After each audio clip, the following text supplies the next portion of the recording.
everyone, and welcome to the second episode of The Reader's Block, a little series here on the channel where I review and give you some of my general thoughts on the books that I've recently read. And in this second episode, as promised in the first one, we have The Last Four Things, a second book in the Left Hand of God trilogy written by Paul Hoffman.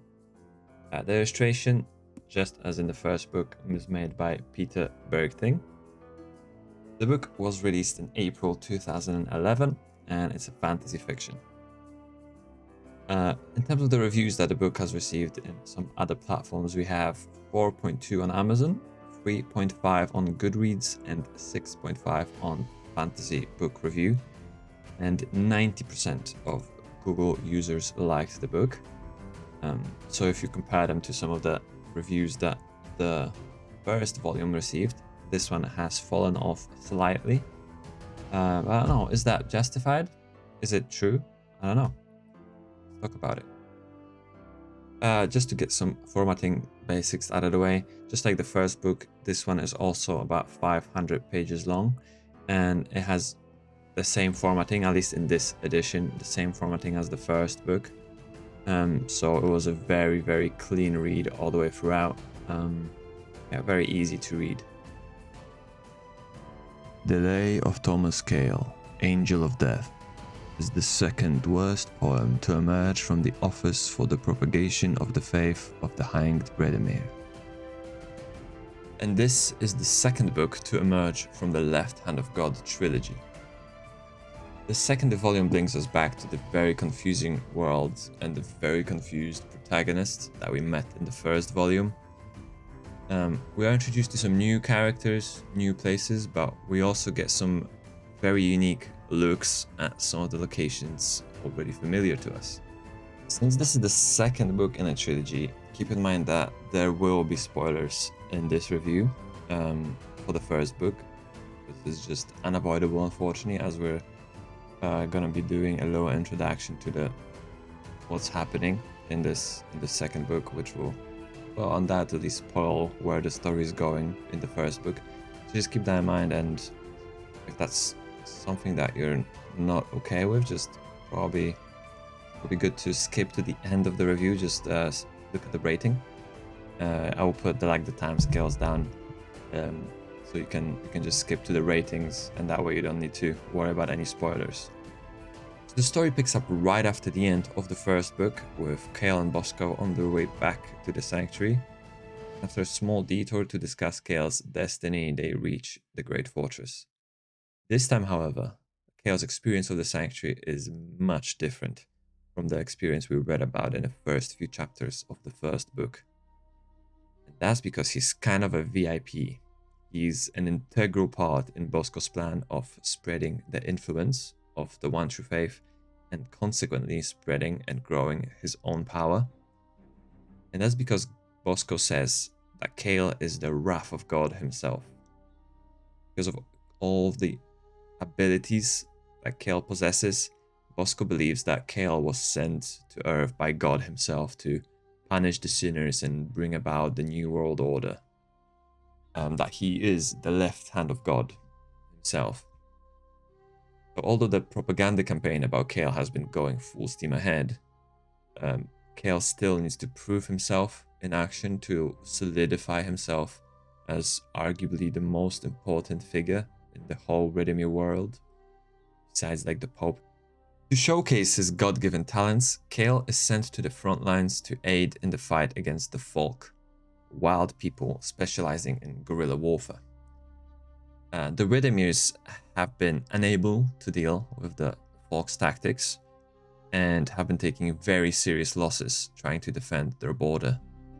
Cale, being reunited with one of his friends, manages to construct a very detailed and specialized defense plan, which starts yielding incredible results.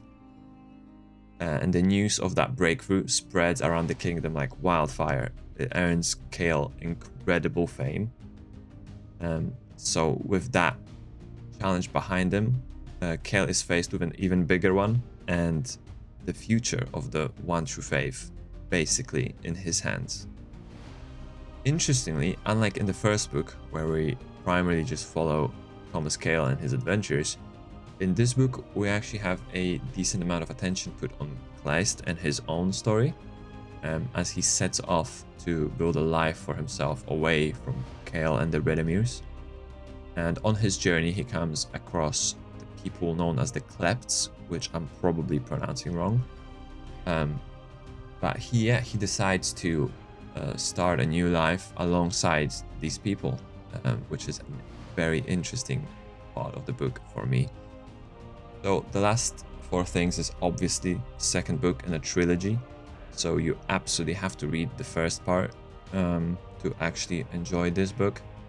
Otherwise you would just not know who the characters are and what they went through to be the way they are right now, like what is fueling their decisions, and all sorts of little details like this that you will miss out on if you just jump into the second book in a trilogy. Like, it just doesn't really make sense.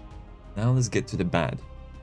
Firstly, let's address the obvious problem which existed in the first book and which we talked about in the review of the first book, and that's the world. It's really difficult to follow the journey of our heroes and to imagine the world they're traversing, which is a very big negative in my book, as being able to immerse myself in the world that I'm entering is almost as important to me as the story itself. So something I didn't think would be a negative, but unfortunately turned out to be, were the battles. The Battle of Silbury Hill at the end of the first book was a really good read, as Hoffman demonstrated his ability to write about armies clashing into each other. The level of detail and insight into tactics and warfare was a great plus. However, because of the sheer amount of big-scale battles that we get in the last four things, and it takes away from the story for me, and just feels like a great deal of the book is just about describing the various battles taking place, which could be a positive, but I think it was just taking a bit too much time away from just developing the story and the characters. So that was a little disappointing, because I thought that was a great plus in the first book, but I feel like it was just a bit too much of it in this one. So I found the pacing of The Left Hand of God to be very good. It was action-packed combat into story and character development, back into action. It was a well-written cycle. The last four things, unfortunately, takes a little dip in that regard for me, mainly because of the previously mentioned battles, where it just felt like we were jumping from one big-scale battle straight into the other without any real time or focus on actually developing the characters or the story. There was also a little plot point that just felt a little odd to me. Like, it seemed interesting at first when it was discovered, but it quickly turned out to not lead anywhere. Unless it gets picked up in the third installment, which honestly I doubt it will. It just felt like it was like a quick, oh my god, can you believe it moment, and then after like reading a bit further, you just realize that it had no real impact on the story whatsoever. So now, with the bad out of the way, let's get into some good. And just like we had some persisting bad with the world, we also have some persisting greatness with the characters. Character creation, their progression, and writing dialogue honestly stands out as Paul Hoffman's biggest strength to me as an author. Our beloved characters from the first installment are backshaped and changed by the events triggered by our protagonist. And we're also met with some new and intriguing faces that shape the story in this book and will definitely have a big impact on it in the third and final installment. So, one of the biggest changes in character that we see in this book is surprisingly not with Cale. I mean, there's a lot of development happening with Cale as well, but the biggest change, I would say, is with Vague Henry. And when I was writing this, I was on the borderline of putting this as a negative, because I personally really don't like who Vague Henry becomes at this part of the story. But I have to be objective, and I have to admit that it does bring in new flavor to the character. It's definitely it is definitely interesting to read about. I just personally don't like it, but I have to admit that objectively it's probably a positive. So I wasn't a fan of the ending of The Left Hand of God, and it was one of the bad points about it that I've mentioned in the review. So I'm very happy to say that The Last Four Things has a much better one. We get a resolution to a problem that the protagonist was facing earlier in the story, and we are presented with a much bigger one and much more serious one that will have to be resolved in the next. Another interesting part was the focus on Kleist's personal journey, as I've mentioned earlier on. The first book, almost the entire focus was on Kale.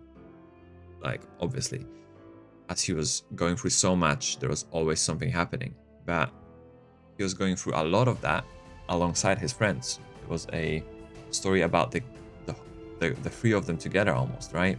Not just Kale. In this book, however, because of the sheer amount of battles, as I mentioned earlier, which was kind of the negative, the few chapters in between where we got to check in with Kleist and his personal life and how he's trying to build that new life alongside these very strange people was a very good break from the fighting. So now on to the summary of the review. The second installment of the Left Hand of God trilogy carries the biggest negative, but also the greatest positive of the first book, while also coming with its own few pluses and minuses. The focus on battles is an overall negative, objectively, as the time could have been put to a better use progressing the story and the characters. However, the fact that Hoffman is so good at writing battle scenes, I personally enjoyed reading them, so it makes it a little hard for me to lower the rating of the book just purely on that. For now, the work of Paul Hoffman stands alone on my shelf, so there's really nothing I could compare this book to for now.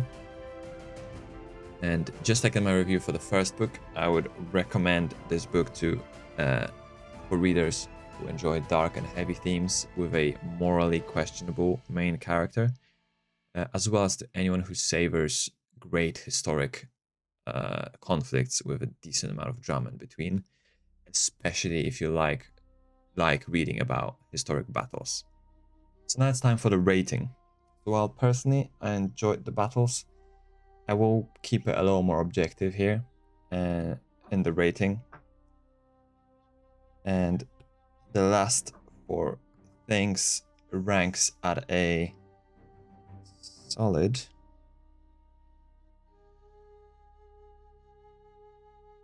6 out of 10 writing quills. So that's the rating for the Last Four Things for today. One below the first book.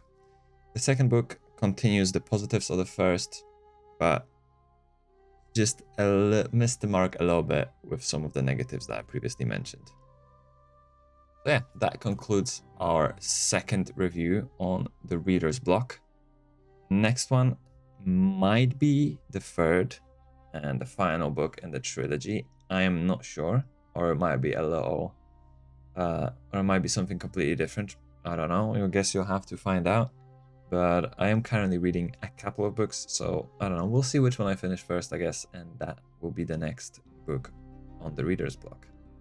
So hope you guys enjoyed the review. Make sure to leave me your personal reviews as well down in the comments. Make sure to leave a like and subscribe. And I hope to catch you guys on the next Reader's Block or anything else that I put out on the channel. Peace.